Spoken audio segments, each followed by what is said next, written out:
정말 놀라운 것은 일본 재계의 반응이다. 일본 경제 전문가인 야마구치 마사히로가 에어라 잡지에서 한 말입니다. 2018년 기준 한국은 일본의 한 해에만 무려 2조 2,421억엔 규모의 무역 흑자를 안겨주는 국가인데 일본 재계는 일본 정부의 수출 규제에 대해 아무런 반발을 하지 않는다는 것입니다. 야마구치는 재계와 산업계에서 수출 규제에 대한 반대가 나오지 않는다면서 한국은 고마운 단골이라 반론이 나올 법한데 경제계는 계속 침묵하고 있다. 아베가 무서운가? 라고 썼습니다. 정말 그들은 왜 침묵하고 있는 것일까요? 일본 아베의 자민당이 참여연 선거에서 승리했습니다. 아베가 바라던 개헌선 3분의 2는 넘지 못했지만 과반은 넘었습니다. 참여연 선거 투표율은 48.8%로 제2차 세계대전 이후 치러진 국회의원 선거 가운데 두 번째로 낮았습니다. 아베의 자민당은 무려 60년 동안 집권하고 있습니다. 이것 때문에 일당 독재라고 비판받는 이유기도 합니다. 자민당이 너무나 오랜 세월을 지배해왔기 때문에 일본의 정치는 거의 정당 정치가 아닌 자민당 내의 파벌 정치나 다름없다고 평가되고 있습니다. 이는 실질적 민주주의를 허약하게 만들었고 기득권층의 힘을 견고하게 만들었습니다. 이번에 강제징용 판결을 받은 미쓰비시는 일본 최대의 재벌 그룹입니다. 일본 경제를 주름잡고 있는 미쓰비시와 같은 우익기업들은 아베의 자민당과 결탁되어 있습니다. 미쓰비시 그룹은 일본의 대표적인 전범기업으로 2차 세계대전 당시 일본 정부의 후방 지원을 자처하고 군수 물품의 제작 및 공급을 도왔습니다. 이들이 납품했던 군용기 중 전투기 제로센의 경우 일본의 자살폭탄 공격에 이용되기도 했습니다. 카메라로 유명한 니콘 역시 미쓰비시 계열사 중 하나입니다. 일본을 다시 찾자는 구호를 내세우는 아베의 대일본주의에 우익 기업들이 그 뜻을 함께하고 있습니다. 그러기에 이번 한국 수출 제재도 그들은 한 목소리를 내며 움직이고 있습니다. 한국의 수출길이 막힐 수 있다고 우려하는 기업들도 이들 기득권의 힘에 저항하기가 쉽지 않습니다. 일본에서 기업들의 불만의 목소리를 듣기가 힘들고 국민들이 정치에 무관심한 중요한 이유 중 하나는 언론 통제입니다. 자민당이 집권하고 있는 일본은 언론을 강하게 통제하고 있습니다. 최근 거리 유세에서 아베 물러나라는 구호를 외치자 경찰을 포함한 6명의 남자가 그를 10초 만에 끌고 가는 영상이 공개됐습니다. 이를 본 일본 국민들은 야당의 야유에도 연행할 것이냐 독재국가를 떠오르게 한다면서 비판했습니다. 미국 신문 뉴욕타임즈는 지난 5일 스가 관방장관에게 도쿄신문 모치즈키 이소코가 질문하자 당신 질문에 일일이 답할 필요가 없다고 일축했고 일본 총리실은 도쿄신문의 서면을 통해 강한 압박을 넣었습니다. 이런 일본의 언론 현실을 뉴욕타임즈는 이렇게 비판했습니다. 일본은 헌법에서 언론의 자유가 보장된 현대국가이다. 그런데도 일본 정부는 독재국가를 방불케 하는 행동을 하고 있다. NHK 전직 PD인 나카다 고조 무사시 대학 교수는 일본에는 현재 벌어지는 알려지지 않은 사건들이 많이 있으며 기자들은 이에 질문하며 강하게 파고들어야 한다고 지적하며 하지만 일본 언론은 그것을 제대로 하지 못하며 병든 상태라고 지적했습니다. 일본 텔레비 아사히 뉴스 프로그램 보도스테이션 앵커는 아베에게 매서운 비판을 하다가 그만뒀는데요. 정권의 압력에 의해 내려왔다는 말이 많았습니다. 아베 정권이 출범한 이래 일본의 언론 자유는 굉장히 악화되었습니다. 2018년 세계 언론 자유지수에서 일본은 67위였습니다. 일본 경제는 미국과 중국에 이은 3위의 대국이지만 언론 자유지수는 67위라는 것입니다. 일본은 그렇게 60년을 집권한 자민당과 우익 세력들이 기득권을 가지고 언론을 통제하고 있습니다. 그렇게 아베는 이번에 한국 수출 규제를 서슴없이 할 수 있는 것이었겠죠.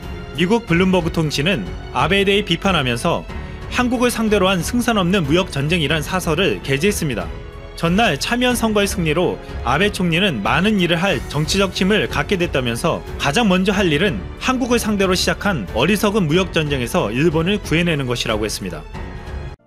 스가의 아들이 아버지를 아버지라 부르지 못하는 상황이 되어버렸습니다. 스가 장남의 불법 접대 사건이 어제 일본 국회에서 크게 화제가 되었고 스가의 답변도 웃음거리가 되었습니다.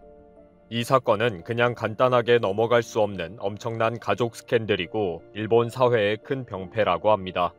일본에서는 오늘도 도무지 정상적인 나라라고는 볼 수 없는 일들이 벌어지고 있습니다.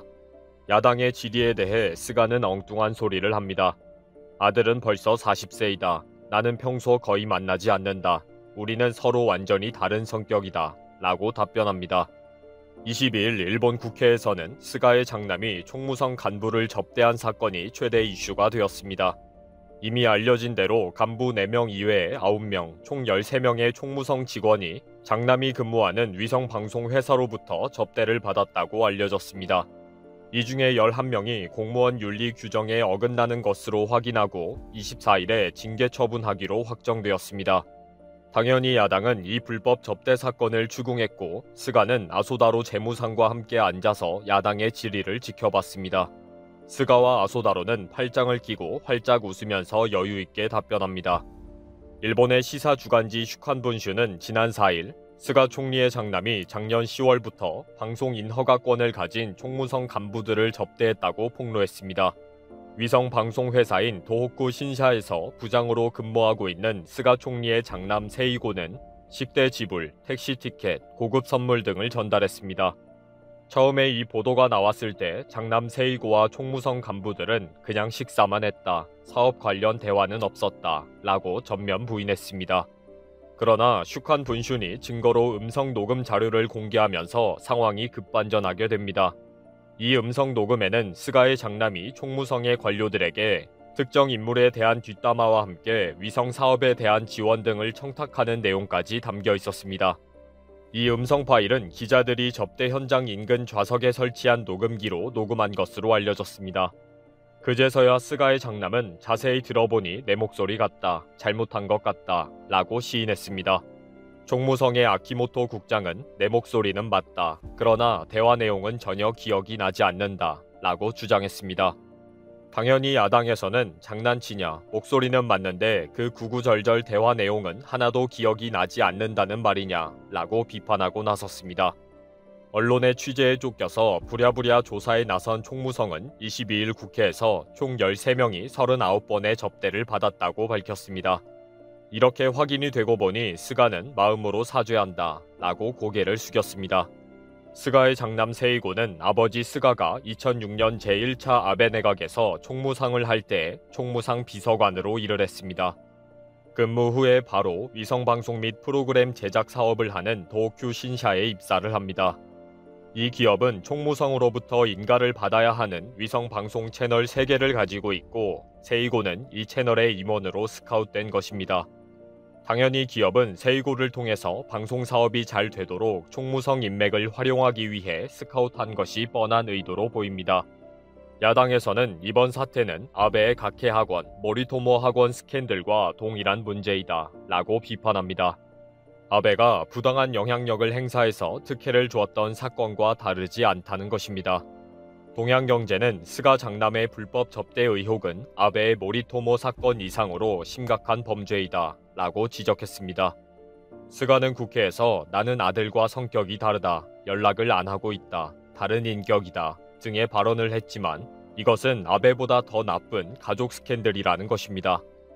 아버지가 총무상을 하고 아들을 비서관으로 채용하고 바로 총무성 인허가권이 필요한 관련 회사 임원으로 취직을 시켜주고 그 후로도 꾸준히 밀어주고 당겨준 것은 엄청난 범죄라고 보고 있습니다.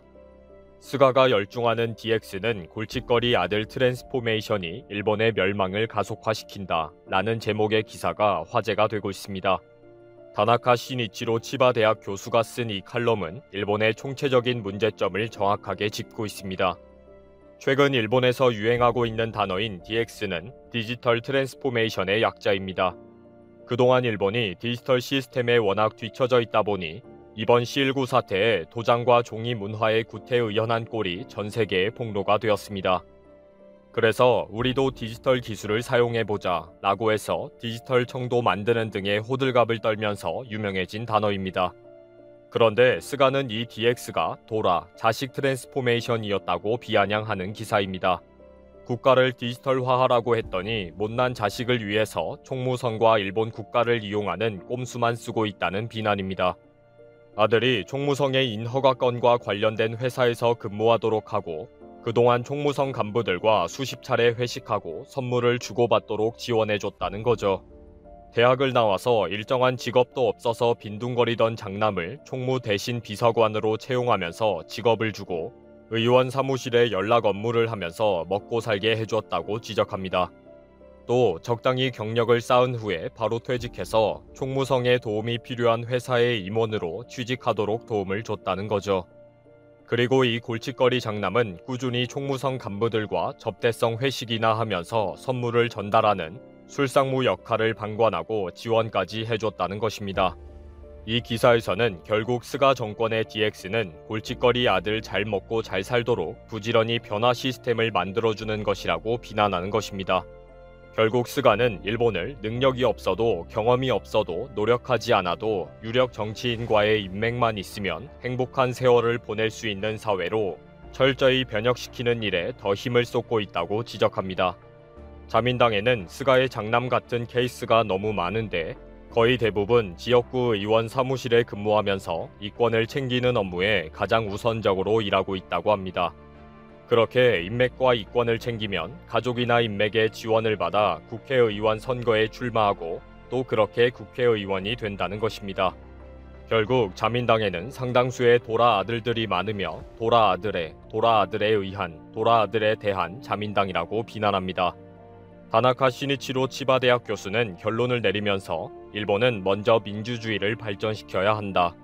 일본 사회의 병폐에 관심을 가지고 시위를 하면서 부패한 정치에 관심을 가져야 한다. 이런 민주주의 트랜스포메이션을 의미하는 DX가 꼭 필요하다고 호소했습니다. 지금 스가 내각의 지지율 하락은 두레박 떨어지는 수준이라고 정의를 내립니다. 우물에서 물을 기르기 위해서 두레박을 던지면 놀라운 속도로 떨어지는데 지지율 하락이 거의 그 수준이라는 거죠. C19에 대한 대응이 잘못되었다부터 시작해서 도쿄올림픽 개최 문제, 자민당 의원들의 심야 술집 출입까지 줄줄이 부정적이었기 때문입니다. 그러다 결국 장남의 부정 청탁까지 드러나면서 완전히 두레박 떨어지듯이 지지율이 곤두박질 치고 있습니다. 다나카 시니치로 교수의 지적대로 이번 스가 장남의 불법 접대 사건은 일본 사회의 고질적인 병폐가 맞습니다. 결코 해결될 수도 없는 불치병입니다. 그리고 일본 국민들과 사회는 이런 불치병을 방치하는 공범들이고요.